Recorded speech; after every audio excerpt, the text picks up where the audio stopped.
कौन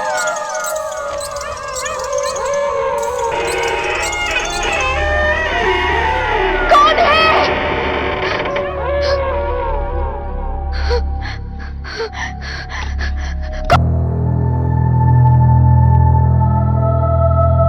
स्वागत है दोस्तों हमारे चैनल पर जिसका नाम है कौन है।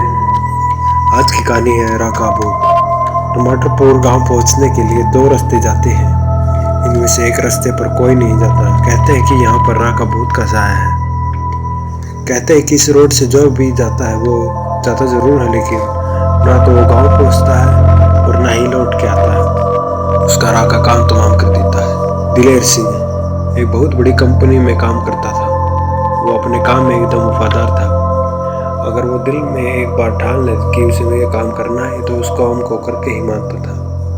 एक दिन अचानक उसके बॉस का कुछ ज़रूरी डॉक्यूमेंट्स टमाटरपुर गांव में भेजने थे, इसलिए उसने अपने एम्प्लॉय से बात की कि ये डॉक्यूमेंट्स मुझे आज ही पहुंचाने हैं, तो इसे कौन पहुंचाएगा, जल्दी बताओ।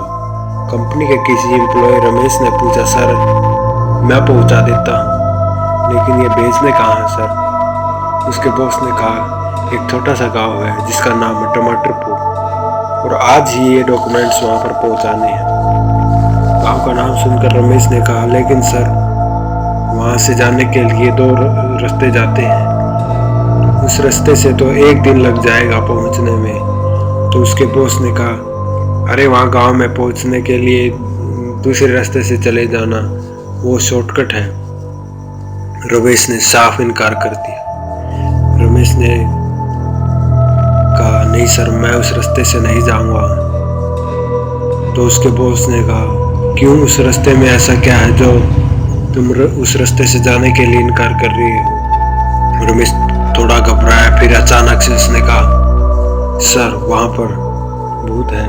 और ये सुनकर ऑफिस में थोड़ा सन्नाटा सा छा गया। फिर अचानक सब लोग वहां पर हंसने लगे। तभी अचानक दिलेर सिंह ने कहा, ये क्या बकवास है, ये बातें तो गवार लोग करते हैं। लाइए सर डॉक्यूमेंट्स मैं पहुंचा देता हूँ, कहीं रमेश को कोई भूत वहां पर पकड़ ना ले। उसके बॉस ने वो फाइल दिलेर सिंह को दे दी। दिलेर सिंह ने अपने बैग पैक किया और गांव के लिए रवाना हो गया। वो ऑफिस से 3 बजे निकला था। उस रात रास्ते तक पहुंचते उसे काफी रात हो गई। आखिर वो दो रास्ते आ ही गए। दोनों रास्ते टमाटरपुर गांव के लिए जाते थे, लेकिन उसको ये नहीं पता था कि शॉर्टकट कौन सा है। बगल में ही एक पान वाले की छोटी सी दुकान थी। तो उसको दिखाई दे तो उसने पान वाले से पूछा, भैया जरा आप मुझे बताइए कि टमाटरपुर गांव जाने के लिए शॉर्टकट कौन सा है। तो पान वाले ने कहा कि क्या बाबूजी, आपको अपनी जिंदगी प्यारी नहीं है क्या। ये सुनकर दिलेर सिंह ने कहा, क्यों क्या हुआ, वहाँ चोर डाकू है क्या। तो पान वाले ने कहा, चोर डाकू से भी खतरनाक चीज है वहाँ पर। दिलेर सिंह ने पूछा, क्यों ऐसा क्या है वहाँ पर। तो पान वाले ने कहा, वहाँ राका भूत का साया है। दिलेर सिंह कहता, क्या बकवास, वहाँ ऑफिस में रमेश भी यही कह रहा था। भूत कुछ नहीं होते, ये तो कहानियां हैं। कहानियां नहीं है बाबूजी, लगता है आप यहाँ पर नए हैं। इस रास्ते से जो भी जाता है वो जिंदा लौट के नहीं आता। कई लोग इस रास्ते पे मारे गए हैं। कहते हैं अगर कोई राका की कहानी बताता है तो वो जिंदा नहीं बचता। मैं सिर्फ आपको वहां जाने से आगाही कर सकता हूँ। दिलेर सिंह कहता है, तुम सिर्फ मुझको शॉर्टकट बताओ, उस रास्ते को मैं देख लूंगा। हंसते हुए बोला, उसे तो मैं पेड़ पे उल्टा लटका दूंगा। पान वाले ने कहा, ठीक है सर, जैसा आपकी मर्जी। वो रास्ता वहां से जाता है। दिलेर सिंह ने कहा, राका मैं आ रहा हूँ, और हंसते हुए चला गया। दिलेर सिंह मन ही मन कह रहा था कि कैसे बेवकूफ लोग हैं, भूत की कहानियों से डरते हैं और भूत कुछ नहीं होते हैं, सब बकवास है। दिलेर सिंह बाइक पे था और रात भी काफी हो चुकी थी। असल में रात को माहौल काफी डरावना हो जाता है। रास्ते में दिलेर सिंह को एक बाइक वाला मिला और वो दिलेर सिंह से आके चल रहा था। दिलेर सिंह ने थोड़ी स्पीड बढ़ाई और उसकी बाइक वाले के बराबर आ गया और हंसते हुए पूछा, भाई साहब क्या आपको वीरा का भूत की कहानी सुनाई गई है? उस बाइक वाले ने कोई जवाब नहीं दिया। तो दिलेर सिंह कहता है, भाई साहब मैं आपसे पूछ रहा हूँ, अरे भूत देखने आए हो क्या? लेकिन फिर भी कोई जवाब नहीं आता। दिलेर सिंह इस बार थोड़े गुस्से में कहा, ये हेलो बहरे हो क्या? सुनाई नहीं देता? दिलेर सिंह ने यह बात कही थी कि वो बाइक वाला दिलेर सिंह से आगे निकल जाता है तेज स्पीड में। लगता है बहरा है। थोड़ी दूर चलने पर अचानक दिलेर सिंह की बाइक अचानक से अपने आप बहुत तेज चलने लग जाती है। दिलेर सिंह बाइक धीमे करने की कोशिश करता है लेकिन बाइक धीमे नहीं हो रही थी। दिलेर सिंह ब्रेक लगाता है लेकिन वो भी नहीं लगते। बाइक की स्पीड अपनी लिमिट से बहुत तेज दौड़ने लग जाती है। दिलेर सिंह घबरा जाता है। उसके डर के मारे मानो सांस ही अटक गई हो। फिर अचानक से बाइक में कुछ जोर से आवाज हुई और बाइक की स्पीड कम हुई और बाइक रास्ते में ही बंद हो गई। दिलेर सिंह अभी तो आधे रास्ते में ही पहुंचा था और अब यह बाइक में गड़बड़। एक पल तो दिलेर सिंह ने सोचा कि कहीं वो पान वाला तो ठीक नहीं कह रहा था। फिर कहा, नहीं भूत कुछ नहीं होते, ये तो बाइक खराब हो गई इसलिए ऐसा हुआ है। मैं भी बेवकूफ हूँ। माहौल काफी शांत था। तरह तरह की आवाजें आ रही थी। दिलेर सिंह ने बाइक ठीक टाइम करने के लिए पूरी कोशिश की लेकिन बाइक ठीक नहीं हुई। वह घबरा गया था। उसने सोचा ये डॉक्यूमेंट भी पहुंचाने थे मुझे आज ही, और अब ये बीच रास्ते में सुनसान इलाके में मैं तो फंस गया हूँ और कोई नजर भी नहीं आ रहा जिससे मैं लिफ्ट मांग लूँ। उसने ये कहा ही था कि एकदम से एक आदमी उस जंगल में से सड़क पर आता दिखा। दिलेर ने फौरन कहा, सुनिए भाई साहब, यहाँ कोई मैकेनिक मिलेगा जो मेरी बाइक ठीक कर सकता हो? उस आदमी ने कहा, कौन सी बाइक? दिलेर सिंह ने फौरन बाइक की तरफ पलटा और इशारा करते हुए कहा, ये बाइक। लेकिन दिलेर सिंह ने जो देखा वो देखकर दिलेर सिंह हैरान हो गया। बाइक तो वहां थी ही नहीं। फिर अचानक से उसने उस आदमी से कहने के लिए पलटा कि बाइक तो यही थी मेरी। तो उसने देखा कि वो आदमी भी गायब था। क्योंकि वो आदमी वहां से गायब था, दिलेर डर गया। ये अचानक क्या हो गया? इतनी तेजी से कोई बाइक कैसे चुरा सकता है? और वो आदमी भी अचानक से गायब हो गया। यहाँ कुछ तो ऐसा है, मुझे उस पान वाले की बात मान लेनी चाहिए थी। दिलेर ने अपने मोबाइल निकाला ताकि वो अपने बॉस को घटना के बारे में बता सके, लेकिन उसके मोबाइल में सिग्नल ही नहीं आ रहे थे। दिलेर ने माथा पकड़ लिया और कहा, पता नहीं अब क्या होगा।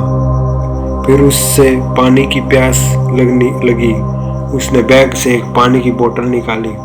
बोतल तो थी लेकिन उसमें पानी खत्म हो चुका था। दिलेर को प्यास भी कुछ ज्यादा जोर से ही लग रही थी। दिलेर ने सोचा, शायद जंगल में कोई कुआं या तालाब हो जिससे वो पानी भर सके। वो ऐसा ही करता है और जंगल में चला जाता है। दिलेर के कदमों की आवाज दिलेर को साफ साफ सुनाई दे रही थी। काफी आगे चलने पर उसको एक तालाब मिला। दिलेर अब थोड़ा शांत हुआ और झट से उस तालाब की तरफ दौड़ा। तालाब के थोड़ा किनारे खड़े होकर उसने बोतल निकाली और तालाब से पानी भरने लगा। पानी काफी साफ सुथरा था और इतना साफ चमक रहा था। ये सब उस चांद की रोशनी की वजह से था। दिलेर की बोतल जैसे ही आधी भरी तो अचानक से एक भयानक चेहरा वाला आदमी तालाब से निकला और दिलेर के सर के बाल पकड़ लिए और चिल्लाने लगा। दिलेर के तो सिट्टी पिट्टी गुल हो चुकी थी। वो बस उस चेहरे को देखे जा रहा था। अचानक से उसने दिलेर का सर पकड़ा और जोर जोर से हिलाने लगा और फिर एकदम से तालाब में डुबा दिया दिलेर को। फिर बाहर निकालता और फिर दिलेर को डुबा देता। दिलेर ने अपना पूरा दम लगाया था कि वह उसके पंजों से निकल सके, लेकिन कोई फायदा नहीं था। वो आदमी बहुत ही ताकतवर था। अचानक से उसने दिलेर को छोड़ दिया। दिलेर ने पानी से ऊपर अपना सिर निकाला। वो हैरान हो गया, वहां पर कोई नहीं था। दिलेर ने एक पल की भी देरी न करते हुए वहां से इतनी तेजी से दौड़ा जैसे कोई हिरन शेर से बचने के लिए दौड़ता है। वो दौड़ता रहा। दौड़ते दौड़ते उसे जंगल में एक झोपड़ी दिखाई दी। उसने सोचा, जरूर यहाँ पर कोई रहता है, मैं उससे मदद मांग सकता हूँ। वो अपने कदम धीरे धीरे उस झोपड़ी की तरफ बढ़ा रहा था। वो झोपड़ी के अंदर घुसा और तो उसने जो देखा वो देखकर वो हैरान हो गया। दिलेर सिंह जैसे ही झोपड़ी के अंदर घुसा तो उसने जो देखा वो देखकर वो एकदम से बर्फ की तरह सफेद हो जाता है। अंदर एक आदमी था जो आधा कंकाल और आधा मांस का बना हुआ। उसका चेहरा इतना भयानक था कि मानो कई साल तक कोई लाश गड़ी हुई धरती से बाहर निकली हो। वो दिलेर के सामने खड़ा था और अपने लंबे नाखून और पहने दांतों से किसी इंसान का हाथ चबा रहा था। ये देखकर दिलेर वहां से भाग ही रहा था कि पीछे से उस आदमी की आवाज आती है, कहाँ भागोगे? आना तो तुम्हें मेरे पेट में ही पड़ेगा। दिलेर भागकर फिर से उस सड़क पर पहुंचने के लिए जंगल में दौड़ रहा था, लेकिन दौड़ते दौड़ते उसे वो इंसान दोबारा दिखाई दिया। थोड़ी देर के लिए वो पेड़ के पीछे ही छुप गया। उसकी तो सिट्टी पिट्टी बहुत ही ज्यादा गुल हो चुकी थी। वो जैसे तैसे करके सड़क पर पहुंचना चाहता था। वो इस आदमी से काफी डर चुका था। थोड़ी देर बाद वो आदमी वहां से गायब हो जाता है। दिलेर पेड़ के पीछे बैठा बैठा रोने लग जाता है। फिर उसने थोड़ी हिम्मत करके वो दोबारा दौड़ लगा देता है।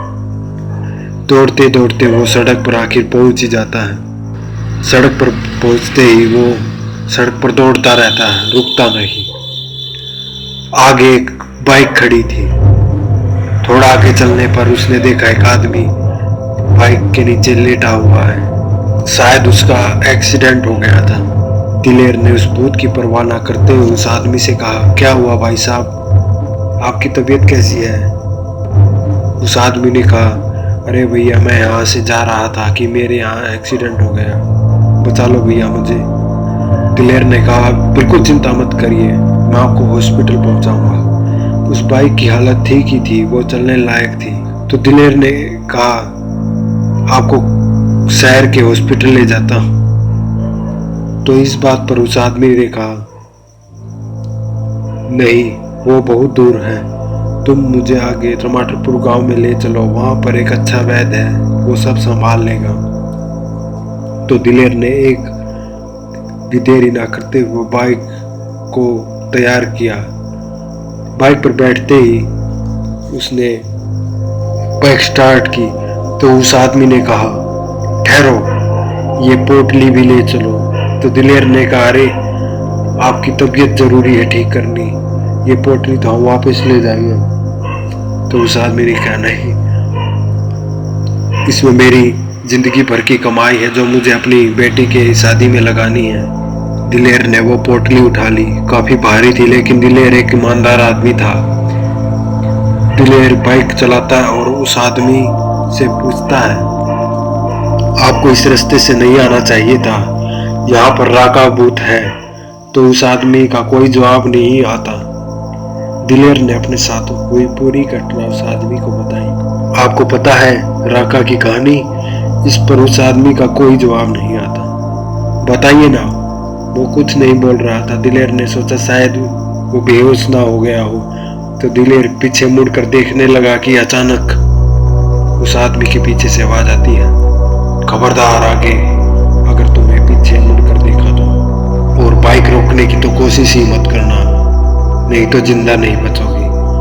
दिलेर डर गया।